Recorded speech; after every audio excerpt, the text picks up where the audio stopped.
नमस्कार, बहुत बहुत स्वागत है आपका हमारी इस खास पेशकश में। तो आखिरकार छठे चरण का चुनाव खत्म हो गया और छठे चरण में कुल मिलाकर के अब 486 सीटों का फैसला जनता जनार्दन कर चुकी है।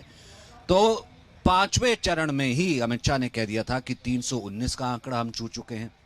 वहीं आज क्योंकि दिल्ली और हरियाणा की सभी सीटों पर चुनाव था, तो दिल्ली में भी हमने देखा है वोटिंग परसेंटेज क्या पिछली बार से थोड़ा कम रहा है। अरविंद केजरीवाल परिवार के साथ पहुंचे पूरा वोट करने के लिए। बिहार में हमने देखा कि लगातार पीएम की रैलियां भी चल रही थी और बिहार में चुनाव प्रचार भी और बिहार की सीटों पर वोटिंग भी चल रही थी। बंगाल में भी हमने देखा कि कुछ इस तरीके की ही चीजें चल रही थी। लेकिन ये वोटिंग परसेंटेज एग्जैक्टली जब आएगा थोड़ी देर में सामने, वो क्या कहता है? क्या ये उत्साह है? विपक्ष ये कह रहा है कि दरअसल ये आंधी है विपक्ष की, इस कारण से पता लग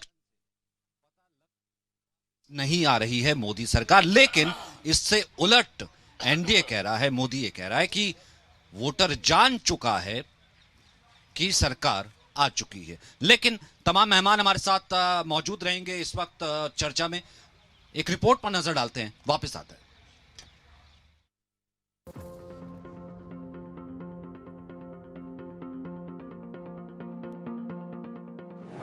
लोकतंत्र का उत्सव, छठे चरण का पूरा रण। पब्लिक ने किया मतदान, किस पार्टी का बनाया काम। वोटिंग में दिखी सूरज की तपिश, वोटर्स की पोलिंग बूथ पर दबिश। लोकतंत्र के सबसे बड़े उत्सव में छठे चरण की आहुति पूरी हो गई। तेज गर्मी के बीच वोटर्स ने मतदान किया। मतदान केंद्रों पर कहीं लंबी कतारें दिखी तो कहीं मतदान केंद्र खाली नजर आए। जैसे जैसे सूरज की तपिश बढ़ती गई, मतदान केंद्रों पर कतारें भी कम होती गईं।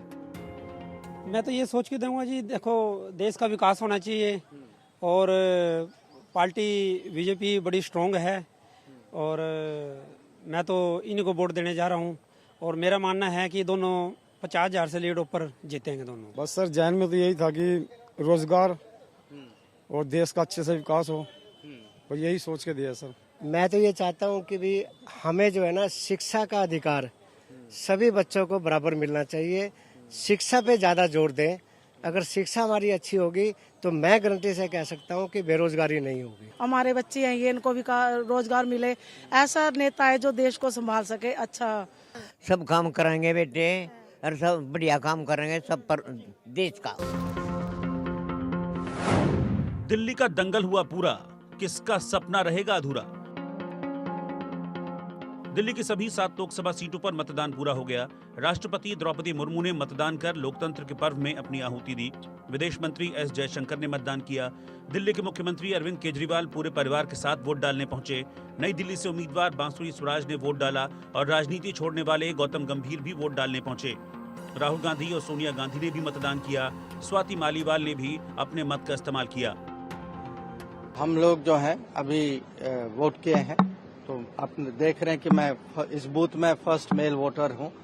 अब ये मतदान जो होता है, हम तो चाहते हैं कि भारी संख्या में आज वोट पड़े, क्योंकि ये देश के लिए एक बहुत बड़ा निर्णय का समय है और मुझे पूरा विश्वास है कि देश जो है, दिल्ली के वोटर भी विकसित भारत और मोदी सरकार को एक बार और वोट देंगे और एक बार और मोदी सरकार वापस आई। हरियाणा में खत्म मतदान, किसे फायदा किसे नुकसान। हरियाणा की सभी 10 लोकसभा सीटों पर वोट डाले गए। पूर्व मुख्यमंत्री खट्टर ने वोट डाला। पूर्व डिप्टी सीएम दुष्यंत चौटाला ने भी वोट डाला। पहलवान बबीता फोगाट भी वोट डालने पहुंची। अपने घर के सारे वोट बूथ पे जाएं। इस समय सारे वोट ईवीएम में पड़े और बच्चे भी अपने माता पिता को जगा रहे हैं कि चलो मतदान करो, देश को जिताओ, नरेंद्र मोदी जी के साथ इस देश को विकसित बनाने के लिए आगे बढ़ो।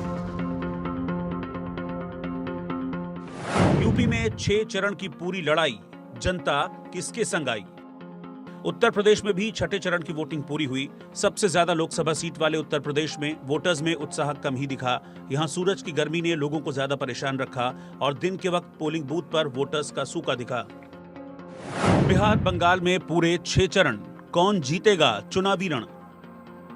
बिहार, बंगाल और ओडिशा समेत सभी जगह वोटर्स का उत्साह इस बार कम नजर आया। नौतपे की शुरुआत भी आज से ही हुई और कई जगह लू का प्रकोप भी दिखा।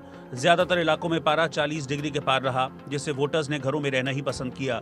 2019 के मुकाबले ज्यादातर जगह मत प्रतिशत में कमी आई। जम्मू कश्मीर की राजौरी लोकसभा सीट पर भी वोट प्रतिशत कुछ खास नहीं रहा। ये हमारा लोकतंत्र है, हमारी डेमोक्रेसी है और ये हमारा संविधान है। हम अपने देश के कानून को मानने वाले लोग हैं और एक साधारण नागरिक की तरह अपने मताधिकार का प्रयोग कर रहे हैं। मैं उम्मीद करता हूं कि जैसे श्रीनगर पार्लियामेंट सीट जो कश्मीर घाटी में वहां 40% के करीब मतदान हुआ, उत्तरी कश्मीर के बारामूला में लगभग 60% मतदान हुआ। वहीं अनंतनाग राजौरी संसदीय क्षेत्र जिसमें अनंतनाग, कुलगाम, शोपियान का ज़ैनपुरा और राजौरी पुंछ का क्षेत्र आता है, वहां भी बम्पर वोटिंग होगी। 6 चरण के चुनाव में मतदान 2019 के मुकाबले कम ही रहा है। इक्का दुक्का लोकसभा सीट छोड़ दें तो ज्यादातर जगह वोटर्स मतदान को लेकर उत्साह में नजर नहीं आए। अब ये कम मतदान किसका खेल बिगाड़ेगा, ये 4 जून को फाइनल होगा। Bureau report.